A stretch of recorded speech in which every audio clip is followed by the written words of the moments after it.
വയനാട് പുൽപ്പള്ളിയിൽ കടുവ വീണ്ടും ആടിനെ പിടികൂടി. അമരക്കുനിയിൽ നിന്നും 2 കിലോമീറ്ററോളം അകലെ വെച്ചാണ് കടുവ ആടിനെ പിടികൂടിയത്.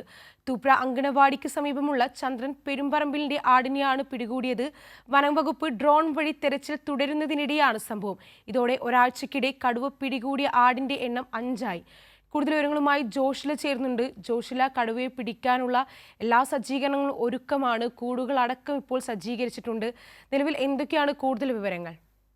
ശ്രീനിധി, വയനാട് പുൽപ്പള്ളിയിൽ ജനവാസ മേഖലയിൽ ഇറങ്ങി നിരവധി വളർത്തുമൃഗങ്ങളെ പിടികൂടിയ കടുവയെ പിടികൂടാനായി ഇന്നലെ രാത്രിയിലും വനംവകുപ്പ് ദൗത്യം നടത്തിയിട്ടും കൂട്ടിൽ കടുവ കയറിയില്ല.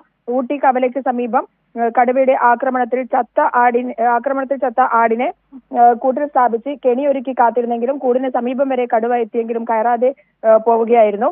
അതിനിടെ രാത്രി വീണ്ടും തുപ്ര അംഗൻവാടിക്ക് സമീപം മറ്റൊരാടിനെ കടുവ ആക്രമിച്ചു കൊന്നിട്ടുണ്ട്. പ്രദേശവാസിയായ ചന്ദ്രൻ പെരുമ്പറമ്പിൽ എന്നയാളുടെ ആടിനെയാണ് കടുവ ആക്രമിച്ചു കൊന്നിരിക്കുന്നത്.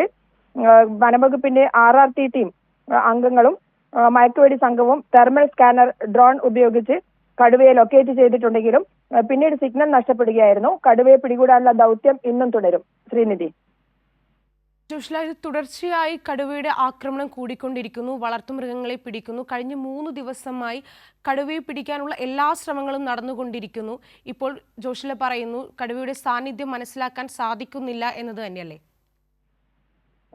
കടുവയുടെ സാന്നിധ്യം ഇന്നലെ കൂടിനടുത്ത് വരെ കടുവ എത്തിയിട്ടുണ്ട്.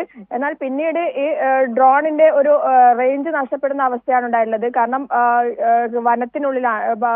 വനപ്രദേശത്തേക്ക് അല്ലെങ്കിൽ ഒരു സ്ഥലത്തെത്തിയാൽ റേഞ്ച് കിട്ടാത്ത അവസ്ഥ വരും. അതുകൊണ്ട് മാത്രമാണ് കടുവയെ ഇന്നലെ കൃത്യമായി ലൊക്കേറ്റ് ചെയ്തതാണ്. എന്നാൽ പിന്നീട് കടുവ കൂട്ടിൽ കയറാതെ കടുവ തന്നെ കൊന്ന ആടിനെയാണ് ഇന്നലെ കെണി വെച്ചുകൊണ്ടാണ് പിടിക്കാൻ ശ്രമിച്ചത്. എന്നാൽ പോലും കടുവ കൃത്യമായി കൂട്ടിൽ കയറാത്ത ഒരു അവസ്ഥയുണ്ടായിരുന്നു. അത് പിന്നീട് അവിടെ നിന്നും മാറിയപ്പോൾ ഈ ലൊക്കേഷൻ നഷ്ടപ്പെടുന്ന അവസ്ഥയാണ് ഉണ്ടായിട്ടുള്ളത്. എന്തായാലും കടുവയെ പിടികൂടാനുള്ള എല്ലാ ശ്രമങ്ങളും നടന്നുകൊണ്ടിരിക്കുകയാണ്. ഇന്നും ഈ ദൗത്യം തുടരും.